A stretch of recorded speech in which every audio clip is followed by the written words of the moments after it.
analysis of what they really, really want, okay? And the easy answer is that in game theory, all the players, what they're motivated in is by achieving the best possible results by doing the least amount of work possible, okay? Just remember that. That's a principle here. Everyone wants to achieve the best results by doing the least amount of work possible. People are lazy and people are greedy. It's that simple, guys. Okay? So students, they want to get in the Ivy League, but they didn't want to work hard to get in the Ivy League. They wanted to do as little work as possible. And if it meant they had to work hard to get in the Ivy League, they're like, I don't want to get in the Ivy League then. I'll just get into another school, because who cares, okay? The best possible result, least possible work. Parents are like, yeah, I can have my kid work hard, but what's important is for me to control my kid, right? Because only I know how to ensure my kid succeeds. So I don't want my kids to think critically or be independent. I want my kids to obey me. Now teachers are like, listen, this is a job, man, okay? I have kids. I don't want to work hard. I just want to come to school, do what I'm supposed to do what is minimally required of me to collect my salary, and then go home. I don't want to teach my passion, because I don't have any passion. Okay? Administrators are like, oh my God. What's important is for me to make sure the powerful parents are happy. I don't care about everyone else. I don't care about poor parents. I don't care about middle-class parents. As long as the parents who are powerful are happy, I can keep my job, right? The government is like, you know what? I don't want innovation in this country. Even though I say I want it, because I don't want problems in life, okay? I just want things to just stay the way they are, and everyone's happy, okay? So now we understand what happened, all right?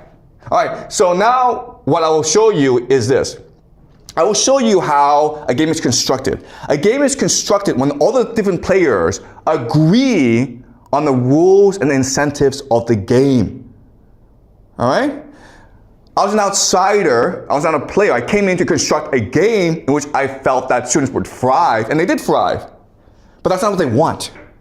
Okay? They want to have control over the game. And if they lose control, well, they call you, the outsider, an asshole, okay? All right, so let's do this again and objectively think about what the interests and motivations of each player are.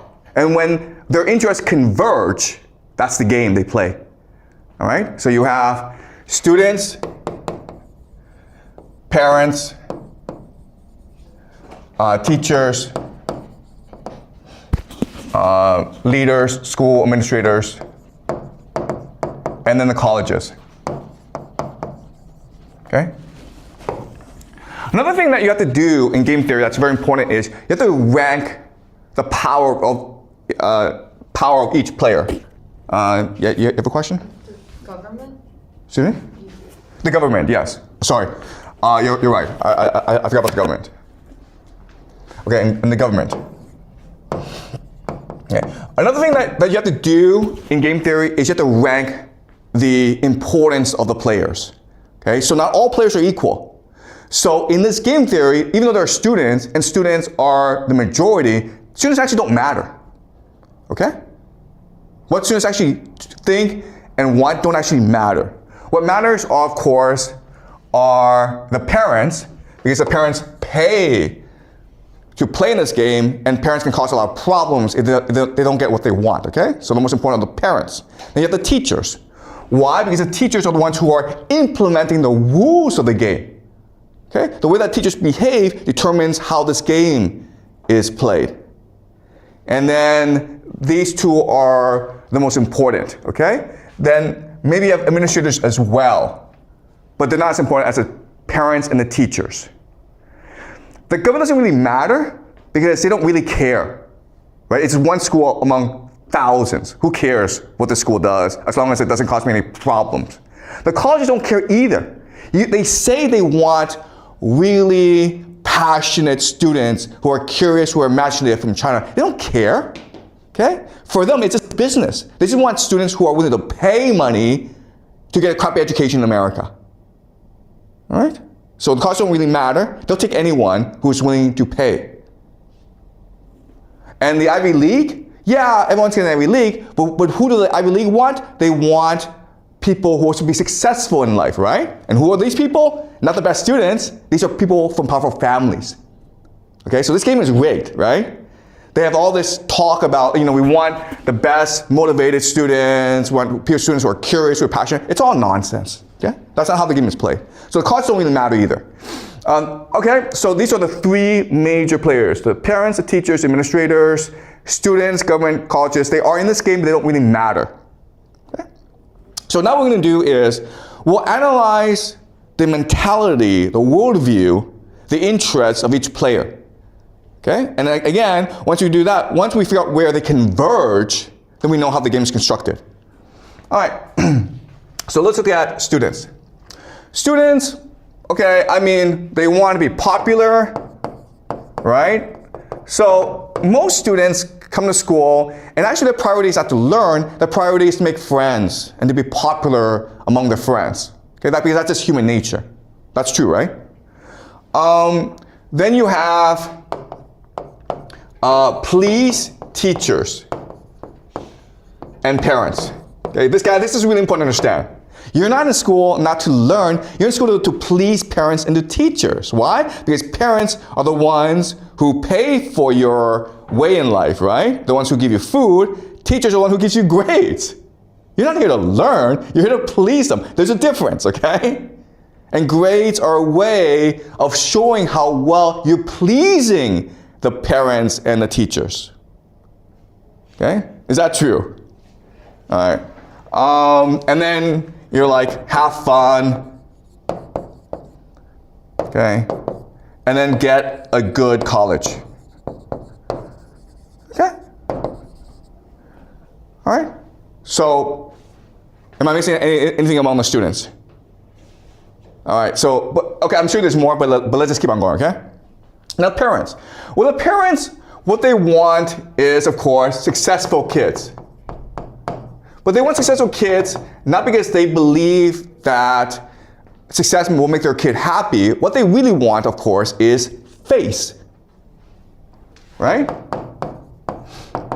They want their kid to go to the Ivy League, and they don't really care if the Ivy League provides a good education, or their kid will be happy at the Ivy League. They just want to brag to their relatives and their friends and their colleagues, my kid is at Brown or Cornell or Dartmouth.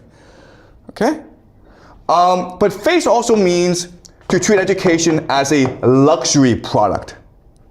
Why do parents send kids to national schools? Not because national schools provide a better education, it's because national schools are more expensive. And most importantly, national schools have white faces, right? White faces.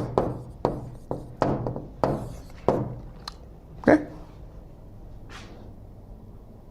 This is the main marketing tool of national schools, right?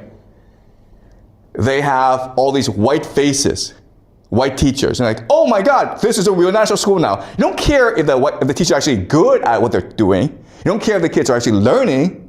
You don't care what the curriculum is. You don't understand that sort of stuff. You just understand, okay, 10 white faces, therefore, this is a good school. It's that simple. Okay? And then, of course, you want some good outcome. Okay? You want a good outcome. You don't care if your kid is actually learning in school. What you want is your kid to get good grades, to get into good college. Okay? These are not the same thing. All right? So that's the parents. Then the teachers. Teachers are really simple because teachers do this job, and for them, the priority is to do as little work as possible to get by. Okay? I'm not saying all teachers, but I'm saying the majority of teachers in the school are just trying to get by because, quite honestly, they have families. And they have other responsibilities. So they don't have time to focus entirely in school, okay? So basically just get by. Okay? Or the minimum amount of work. Okay? You may not believe this, but like when you actually grow up and get a job, you'll do the same thing, okay? Just do a minimum amount of work in order to get by. Administrators, they want good outcomes, but what their real priority is to protect relationship with parents. Okay? Just give parents what they want. Okay? Their job is to sell the school, so whatever parents want, you just give it to them. And administrators also, by the way, have families. This is a job for them. They also just want to get by. Okay? They're not trying to build the best school possible. They're not trying to change the world. They're not trying to educate students. They're just trying to get by. Do the least amount of work in order to get by. Government is, okay, they say they want innovation, creativity, technology, but really it's just like no problems, guys. Okay? As long as you don't create any problems for us, we're happy with you. Just stay away from us. We're happy to not bother you. Please don't come bother us. Yeah, that's government. Also, what they want is for students who will also be no problems in the future, right? Right? So compliance. So as long as schools are teaching you how to obey authority, how to comply, how to do what you're told, they're happy. You're a good school. Okay? Colleges, again, just want the money. Okay? That's all they care about. If you're willing to go to an American college and pay, how much is it nowadays? Like $50,000, $100,000 a year? That's a lot of money, guys. Okay? If you're willing to pay that, they'll take you. I guarantee you. Even if you don't speak English, they'll take you. All right? Yeah?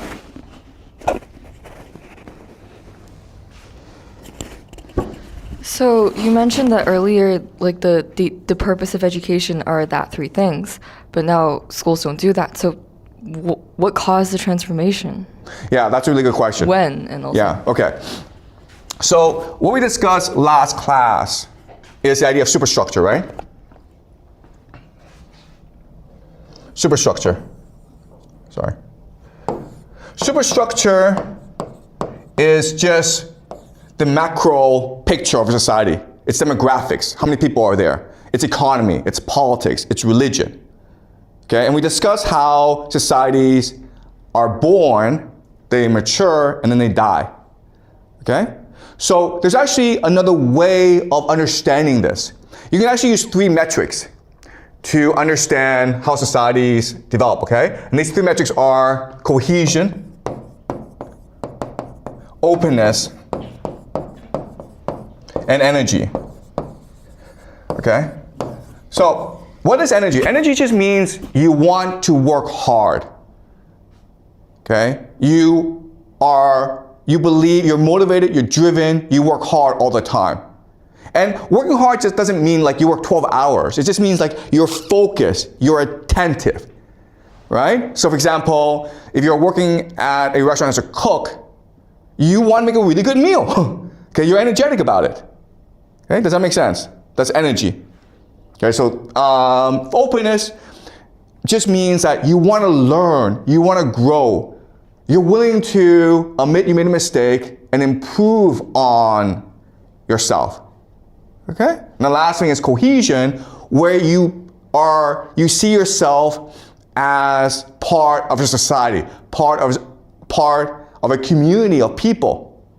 And you want your community to grow as well. And when you have all three things together, the schools are great. Okay? And so, for example, go to Finland. It's a small country, maybe about 5 million people, but the schools are amazing. Why? Because Finland is an energetic, open, and cohesive society. And when you're that, what you want to do is invest in the future. And what that means is you have to make sure that every child, not just your child, but every child has good future, has a good education. And so what you do is you have your best and brightest become teachers, right? You pay them very well. You give them high status. And you give them a lot of autonomy and freedom because then they feel respected. And if you do that, the schools are great. And guess what, guys? In China, in maybe the 1980s, the schools were amazing here, okay? What we're seeing today is today. But if you go back to the 1980s, the schools were really good. If you went to a school in China, I'm not talking about like the best one, I'm just talking about like an average school. Teachers felt respected. They believed that the responsibility to train the young. They took pride and joy in their work. And the students enjoy learning. And guess what? Back in the 1980s, kids did less work. There were less tests. There was less pressure. And they learned a lot more. Okay? So when a society starts and begins, you have these three aspects. But over time, what happens is all three decline. Why? Because there's more corruption, there's more inequality.